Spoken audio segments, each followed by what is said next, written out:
油の、研磨作用、潤滑油を使ってですね、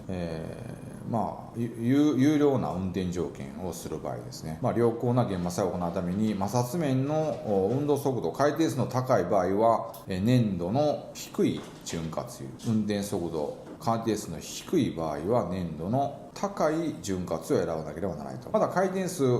温度の条件が一定の場合で、荷重が大きい場合は小さい場合に比べて低い粘度の潤滑油を選定するというのが答えですね。